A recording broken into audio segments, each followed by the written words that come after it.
लगी। तो फिर आपको ध्यान होगा चुनाव से पहले हरियाणा प्रदेश के अलग अलग बिल्डरों के घरों पे छापे पड़े थे और उन छापों के दौरान एक पार्शनाथ नाम का बिल्डर था जो भूपेंद्र सिंह हुड्डा का पार्टनर था।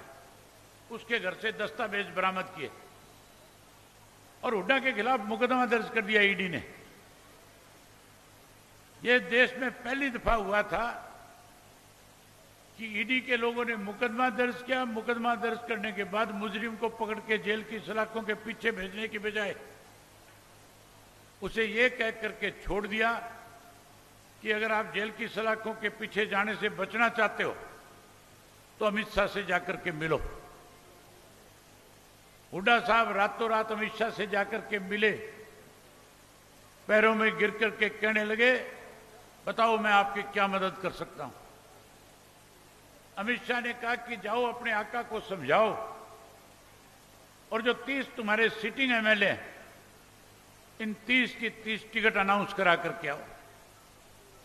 हुड्डा उसी रात राहुल गांधी से मिला और कहने लगा, मेरे पास इस तरह की सूचनाएं आ रही है, अगर जल्दी हमने इन 30 के 30 की टिकट की अनाउंसमेंट नहीं करी, इनमें आधे से ज्यादा लोग पार्टी छोड़ करके भाग जाएंगे, भगदड़ मच जाएगी और उससे पार्टी को नुकसान हो जाएगा। बड़ी बड़ी सरकार कहीं ना कहीं दिक्कत में आ जाएगी।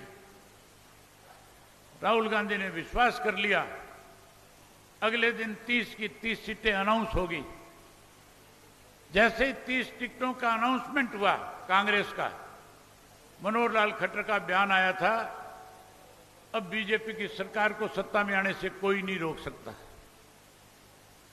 किस तरीके से बीजेपी की मदद की गई, कैसा षड्यंत्र रचा गया और उसके बाद जब फिर लगा कि अब भी बीजेपी नहीं आएगी तो हुड्डा के ऊपर दबाव बनाया गया कि जिन लोगों को टिकट राहुल गांधी ने या शैलजा ने दिलवाई है उनके खिलाफ बगावती उम्मीदवार खड़े कर दो, उनकी मदद करो और अपने कांग्रेस के उम्मीदवारों को हराने में उनकी जिम्मेवारी लगाओ।